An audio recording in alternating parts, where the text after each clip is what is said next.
Okay, one of the first things that I really wanted to point out to your folks is Florida is a brand new market, literally effective just last Friday. And the most important thing I think that I have to stress to you is the value and the importance of human relationships and people that are getting into the industry, the patients who are in the industry and who need you and who need good care. So one of the things that I would really love for you to do right now is look at your neighbor. If you don't know them, look behind you, in front of you, and exchange business cards, shake hands, just say hello, and stay in contact, because there is power in people.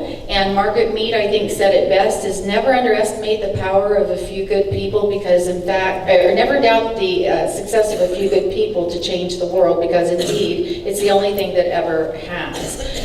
When I first started in this industry, just so you know, back in 1992 and even up until 2007, there were really no women, and there certainly were no mainstream corporate women, and there sure as hell weren't any Beverly Hills housewives, I'll tell you that right now. And it was a lonely, scary place, because the industry was still mostly a criminal entity. It was a lot of gangs, there were very little regulation, a lot of the cannabis was sold on the streets. And the sad thing was, when I started in this, is the people who were really most at risk were the people who were dying of AIDS, because this was all during the AIDS crisis.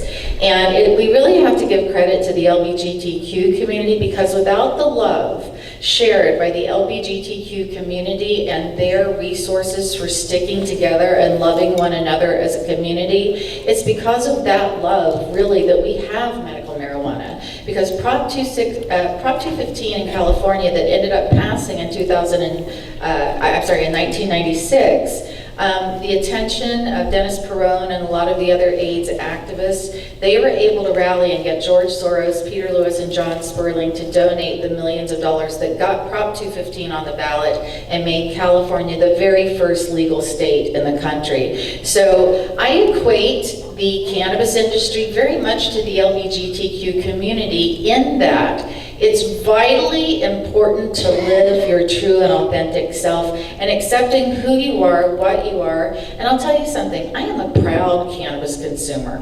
I consume cannabis every single day of my life, and I have to say, it has made me a better person. It's made me a better mom. It's made me a better and more compassionate human being. It has given me a whole new purpose for life. And so I never want you to underestimate the power of these relationships. I have relationships in the cannabis industry that go back 25 years. My first experience actually smoking cannabis, I was 36 years old. I was the victim of a sexual assault, and it was my doctors who literally said, "Lady, you should smoke a joint." And I laughed, and at first I thought it was my ex-husband trying to trap me in some kind of parental grabbing my kids scheme. And then he said, "No, I'm a doctor. I could go to jail for telling you this because it's a violation of our oath with the State Board of Medical Licensing in California." He said, "But I have a mood disorder," the doctor did. And he said, "I have severe ADHD, and I have my own garden in the back." And he said, "And thanks to the work that you've done with Prop 215 here, we can smoke it." And he rolled my very first joint. I smoked it. It made me cough a lot because I never smoked a cigarette. But I have to say that with the 27 pills that they were giving me each day from the pharmaceutical doctors, I felt 100% better in one toke or inhale or whatever you want to call it of that joint than I had ever felt in months and months of treatment. And then when we fast forward, I had a great life, everything was going amazing, and then in December of 2006, I got the call from my mom. She says, "You're never gonna believe this, but your real dad just called me and we're getting remarried." So as I had said earlier, I decided to go home for my very first Christmas with my family. I drove cross country, I had a Porsche at the time, threw the top down, put a bikini top on, and I just had the best drive cross country. I made it across in 3 days. And my mom opened the door and she looked at me, and the first thing my mom says, of course, is what most moms say: "You don't look so good. Have you been eating right? You know, you look a little..." Mom, I just drove 4 days cross country. I am a little tired. And she asked me something then. She said, "When was the last time you went to the doctor?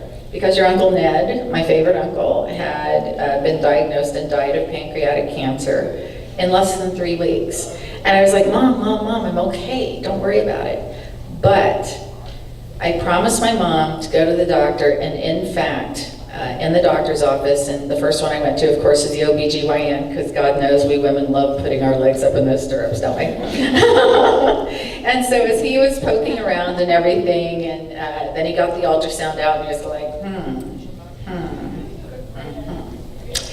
And he says, do you have anyone here with you? And I said, yes, my mother is in the lobby. And he said, excuse me a moment. He went out to see my mom. My mom comes back, she's sobbing, and when I get scared, I usually start laughing and try to make a joke out of something. And I started laughing, and I said, let me guess, there's a problem. And he says, yeah, my mom's just sobbing, so she can't even speak. And the doctor was going through, and he says, well, we're going to take you over to SOMC. We're going to have to do an emergency laparoscopy, because do you see all of these darker images here on the ultrasound thing? And I'm thinking, I have no idea what I'm looking at, but yeah, I see different areas of gray. And he said, those are all tumors, and they're spread throughout your ovaries, your bladder, your colon, and your uterus. I think the cervix was in there too, I'm pretty sure. And it's kind of like, oh, okay, all right. So it's like, I don't know if you go into shock or what it is, but I think that was a big part of it. And that's what started my journey. So I want to take you through this a little bit. Obviously, I decided to make a lot of lemonade out of some really bad lemons. And when I realized that this was going to be happening to me, I was in the surgical unit, and when I came out, I had taken my camera equipment with me because I wanted to do a video documentary of my parents reuniting and everything. And I told my mom, I said, when I come out of surgery, no matter what happens, good, bad, or indifferent, turn the camera on, and I want to document this, because this could be my last days. And if nothing else, I want people to learn from this experience. I'm terrified, I'm scared, I feel really alone, and I want other people to know that if they're going through this, see, a lot of people, the biggest problem when you're terminally ill is people don't know what to say anymore. They're like, hey, how you doing? Oh, you're gonna die. Yeah, that's right. They stop calling. They become very uncomfortable, and it's one of the loneliest, because I'm a people person. I mean, I have over 1 million followers on social media. I love people. I come to speak all the time. I never charge anyone anything, and I do this because I love it, and that's the right thing to do. But I started a YouTube channel back then, and I basically just started recording everything that I was going through. And lo and behold, these people, I remember the very first video I did, I sat down and I was on an intravenous morphine pump. When I came out of the initial surgery, the laparoscopy, my mom, poor thing, she was crying. She's like, it's everywhere, it's everywhere, it's everywhere. And I'm like, Mom, don't worry about it. Well, you do what you gotta do. You kind of compartmentalize and put your emotions over here. And the doctors told me, that's in the upper left-hand side, that's my daughter. I called my daughters, I called them by my bedside, and they told me, they said, we're gonna do everything that we can do, but you're probably not gonna make it past your birthday.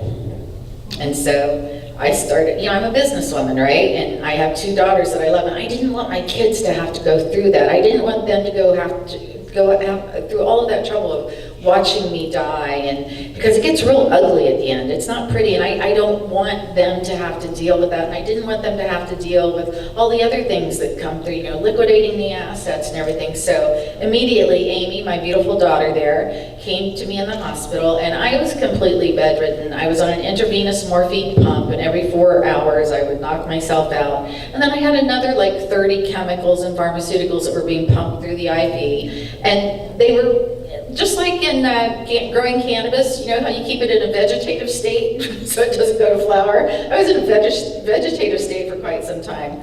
So my daughter brought my laptop, and I was trying to get all of these things done, and I had forgotten that I had signed up for the Match.com 6-month guarantee to find love when I had left Los Angeles and went back to my hometown.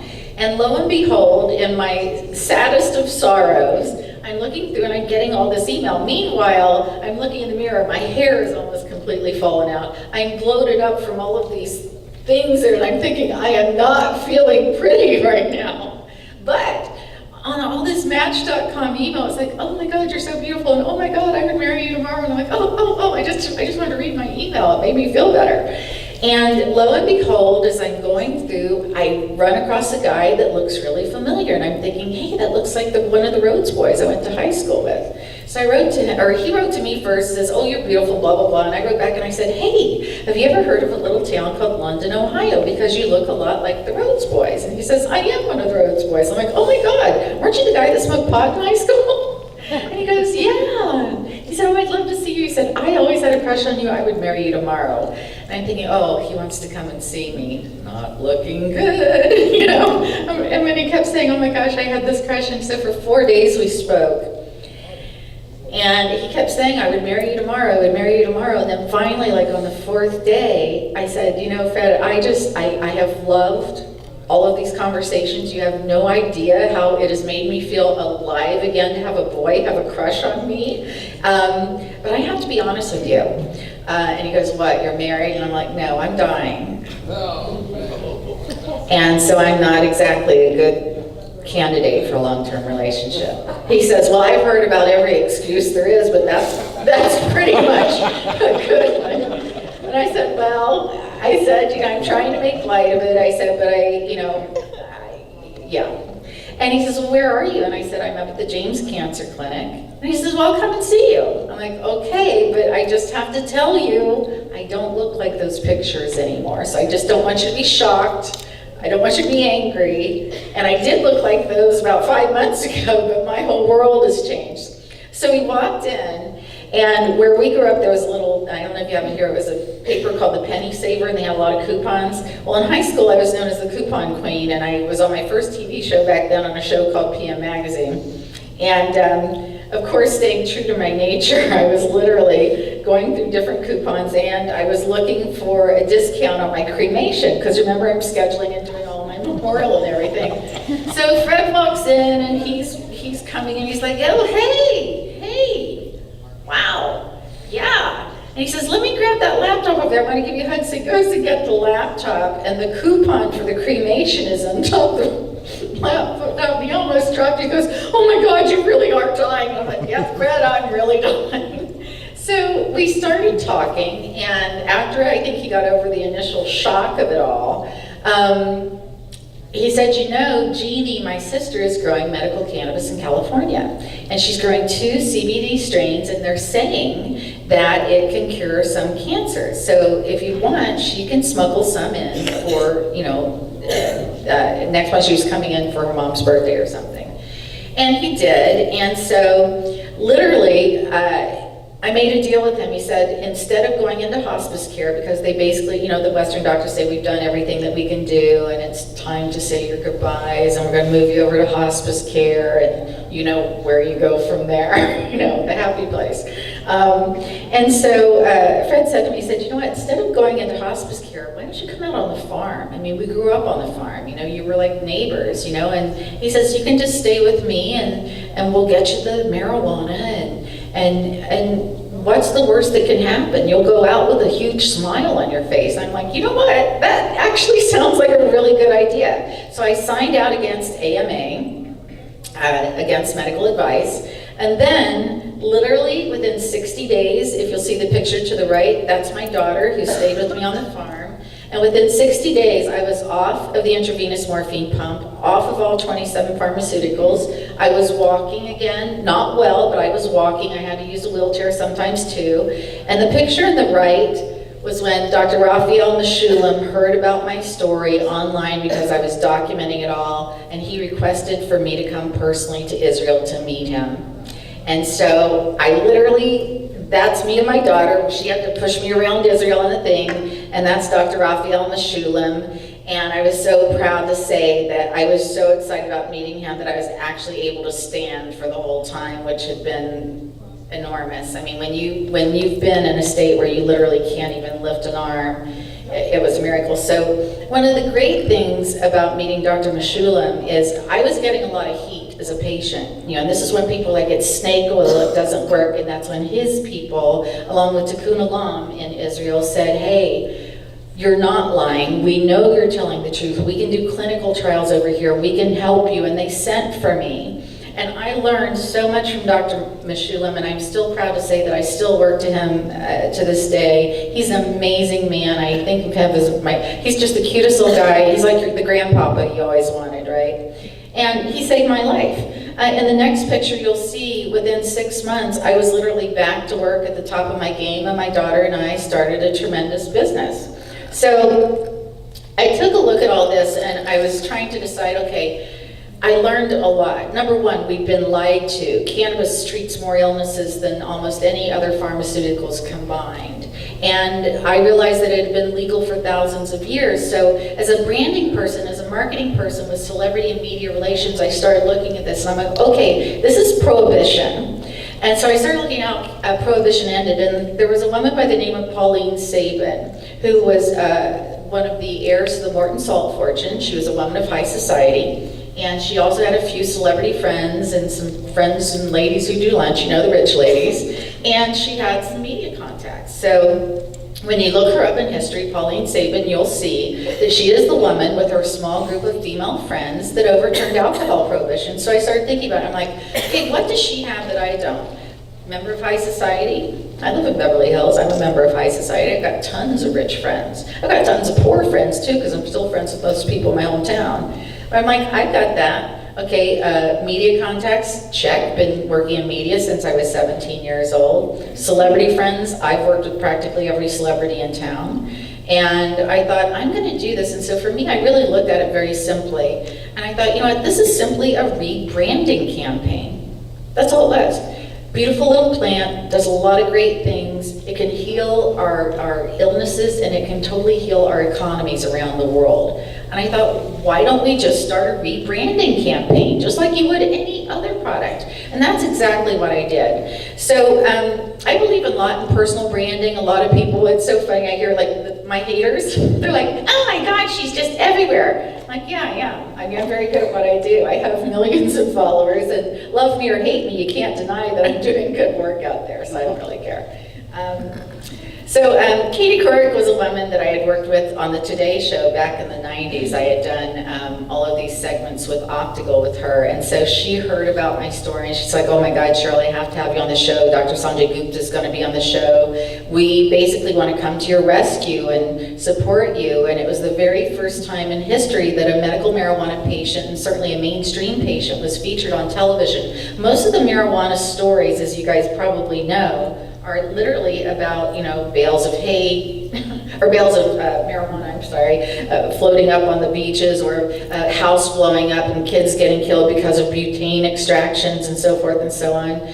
But what I wanted to do is show that marijuana, or cannabis, is already mainstream. The problem was people in the mainstream with corporate jobs were too afraid to come out of the closet. Because why? Because you can lose your kids, you can lose your job, you can lose your home, you can lose your standing in the community, and it's scary. But what I wanted to do, and my philosophy was, I'm going to die soon anyway. I didn't know how long this effect was going to work. I wasn't sure if I was really well, or quite frankly, I wasn't sure if I was just really high, because I use a lot of cannabis, you know? But whatever it was, the greatest thing that I learned about going through this experience is the fact that every single moment that we have, make the best of it, because you never know when your time is coming. And thank you. And the other thing is really kindness and compassion, because people who are sick, and especially the poor, you know, my hometown is almost like a third world country. People are living in old truck beds, and the opioid addiction crisis in my home county, there's like 100 people a day dying. They're finding all over the place. 2 days before I left for this trip, a 1-year-old had somehow gotten into heroin, and it killed him. And so I started thinking about this, and I thought, somebody has to do something, and somebody has to be the face of this that mainstream media will listen to. Because what they had done is they would find the hippies or the dreads, and I'm not stereotyping, but they would try to make people look bad by what they felt. You know what I'm saying? Didn't you feel like they were trying to stigmatize that, if you dress a certain way, if you do a certain way, you're not a good person? Well, that's bullshit. We aren't what we wear. We are who we are. Our integrity, our character, our honor, our work ethic, our compassion for one another. That's what makes us valuable as human beings. I don't care if someone has 10 cents or $10 billion. It makes no difference to me. I care about the kind of person that they are. So anyway, I started this campaign, and Katie was one of the first people that I'd known, so I started working with her, and you'll see the picture with Dr. Sanjay Gupta there. And one of the things that I really appreciate about him, because he came up to me after that and he said, I'm going to start doing some specials and start telling the patient stories, because it's the patient stories that make a difference. Without patients, there is no industry. Without personal testimonials, there is no proof that this works. So we have to encourage people to stand tall, stand proud, be proud of who you are. The people in this room, we're warriors. We're not losers. We're warriors, and we're fighting this on the front lines. And by God, we are changing the course of history right now, and we're not going to stop.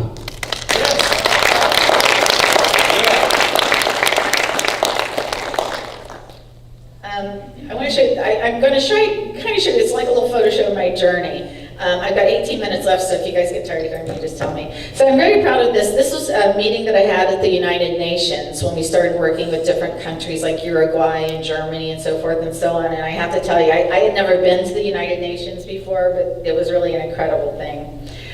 We've had a great experience, and with this rebranding campaign, I'm very proud to say that we have generated over $1 billion worth of earned media. And just so you understand what earned media means, that's media that you don't pay for. It's not advertisement. It's legitimate news stories. This is an L piece, but I was also on the Dr. Phil show several times, in Forbes, Wall Street Journal, Barron's. And we're moving at warp speed. This media campaign is working, and I think that you can say, back in 2007 when I started this campaign, the biggest complaint from the cannabis community is, why doesn't mainstream news cover us? Why don't they do? Well, you have to make the news. We create the news.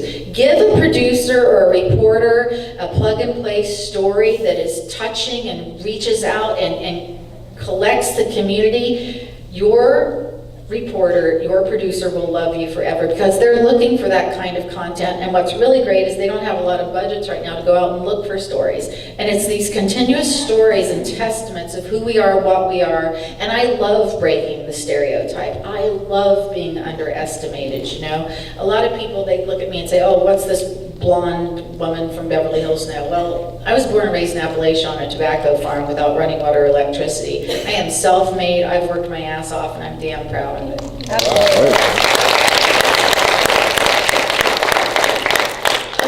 So, as we were talking about rebranded cannabis, these are a couple of things I'm really proud of. On the left, you'll see these are one of the, I do a lot of activism work. I'm very, very active for women specifically. We're an underrepresented human source in this community, and quite frankly, because a lot of women are scared. So with Moms for Marijuana, I'm very proud to say we have over 1 million followers. I'm constantly working with mothers who want to get into the business, and also with mothers who have traditional jobs that want information on how to save their children, how to not get in trouble if they choose to have a vape at the end of the evening instead of the calories of alcohol or having a glass of wine or a cigarette. And as we all know, cannabis is a much safer alternative to alcohol, tobacco, and pharmaceuticals. So I support that. And there are, in some states, as you know, if a woman or a child or a teenager or a senior gets caught with a joint, they can face 15 years to life in prison. And it's really ironic, isn't it, that we have such freedoms in some states, and right now with the current conditions of what's going on the federal level, it's scary. And that's why now more than ever, it's very important to stay connected. And when I tell you this is very, very important. I want you to remember,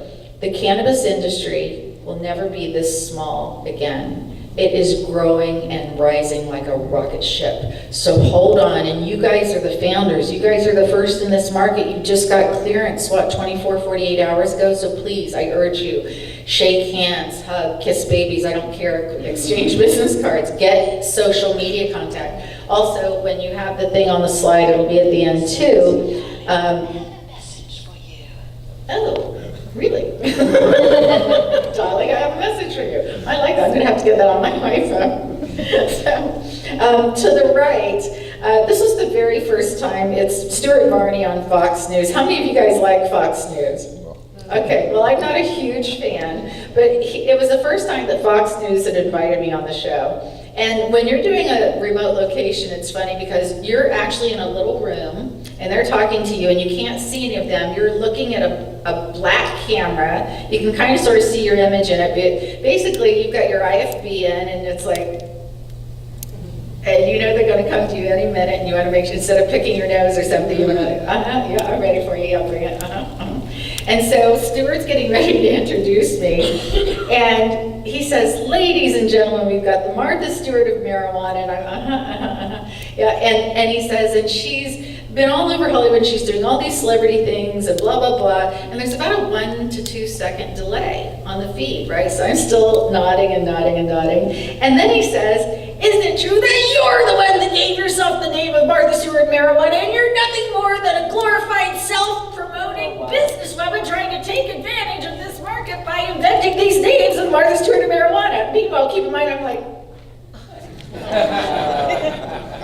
And I said, well, absolutely. I said, you know what, Stuart, you are 100% correct. And may I say it's a great honor to be here on your show today. And I said, you know, as far as coming up with, you know, interesting little catchphrases like the Martha Stewart of marijuana, that's why you booked me on the show, because people like that, don't they? And so the director, she tapped in my ear, she goes, oh my God, girl.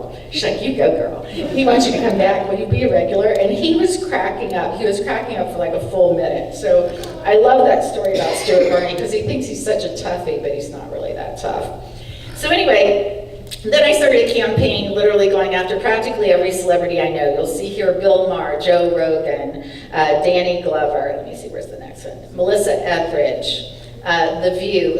Whoopi Goldberg was one of my patients back when I was doing glasses in the film industry, and I've known her for years, and she had saw me in some kind of newspaper or anything, and she literally reached out, she's like, Cheryl Shuman, call us. We want you and the moms on TV. So we did The View. That was amazing. That changed everything. Barbara Walters, and meeting her was just a great experience that I'll never forget as well. So, as you look around here, you'll see a number of things. The top left is a segment that we did for Good Morning America and also ABC's 2020. And then I signed a contract with CNN just to the next. That's my daughter and I with Pierce Morgan. So I was a regular Pierce Morgan and CNN as their marijuana expert. And then you'll notice just beneath that is a marijuana makeover. That's when we started doing product placement for film and television with cannabis-related products. You know, to start incorporating cannabis into storylines of you know, what was going on in the real world. And you also see people that on their Instagram and other things, you know, Michael Phelps got caught with a joint, Kristen Stewart smoking, Lady Gaga smoking, Rihanna smoking, Charlize Theron, Rihanna. And it started coming out more and more and more. Now, when we did the product placement for film and television, what was really, really interesting is it became a huge part of the show. This is the Wilfred show. It was on the FX network. It was about a pot-smoking dog. And, hold on. It was about a pot-smoking dog and Elijah Wood's character who had a mood disorder. So we built out an entire dispensary there, and people really, really loved that. Then more and more media came. I started becoming a regular on Fox Business News as well as Fox News. Same thing on CNBC there to the right, and talking about how celebrities are cashing in. Then we started getting magazine covers. Fortune magazine, National Geographic, Time, another Fortune magazine, but we've also been the cover of Newsweek, Forbes, you name it. We've had an incredible amount of press coverage. Then with the product placement, I love this because, you know, we like to give gifts, right? So here's an instance where Sarah Silverman was showing off her marijuana pipe, it was actually a vape, on the red carpet, just as if it were nothing. The reporter says, so what is it that you have in your bag? And she goes, oh, my vape pen. And she started smoking right now. And I love that. It's like, be your authentic, true self, you know. Then we started doing, you know how they have the goodie bags at the Oscars and the Emmys and all that? Then we started putting marijuana and cannabis-related products into those goodie bags, which people really liked. Then the celebrities started realizing, hey, instead of just talking about it, why don't I get into the business myself? Well, of course, why not? So then you had people like Melissa Etheridge cashing in, Willie Nelson, Peter Thiel, if you know who he is, he's the PayPal billionaire, he was literally the first one to give millions and millions of dollars for private equity. The Marley family, Tommy Chong, of course, Bethany Frankel, that's me talking about Bethany Frankel, Kelly Clarkson, Chelsea Handler. I had the opportunity, if you check on Netflix and look at the Chelsea Does series, we did an entire hour-long documentary about cannabis together, and she was just an absolute joy to work with. Jane Fonda came out of the closet. Bill Maher, I think, has been out of the closet for quite some time. Wiz Khalifa has his own brand. Tommy has his own brand. Snoop, of course, has his own brand. So what's the next big thing? The next big thing, there's a lot of big things that are going on. First of all, it's the emerging markets. Florida is new, Ohio is new, West Virginia just passed, and these are all like literally, they're like little babies right now because they're all still forming. And don't give up if you are not involved yet. There's still time to get involved and be an active part of your legislature. You know, be active, go out to the legislature. Some of the things that I'm working on, I'm part Cherokee, Native American, and I work a lot with the Native Nations groups to help because they suffer a lot from poverty, and I feel that our Native Americans have been poorly treated by the government, so I work heavily with them. And the great thing about the Native Indians is they are not subject to our laws. Because they are sovereign lands and sovereign people, they don't have to obey our rules federally, necessarily. The other thing that I'm working on is 420 friendly resorts, restaurants, complexes, and in fact, there's a property down in Puerto Rico that's an entire city that I have a couple of billionaires looking at where there's housing for about 50,000 people, there's 3 hospitals and 4 clinics, and it's literally empty. It was a naval base that the government gifted back to the Puerto Rican government. And what I want to do and what my investors want to do, if we can do it, and I believe we can, is turn it into the first cannabis city in the world where everything is cannabis friendly. The internet.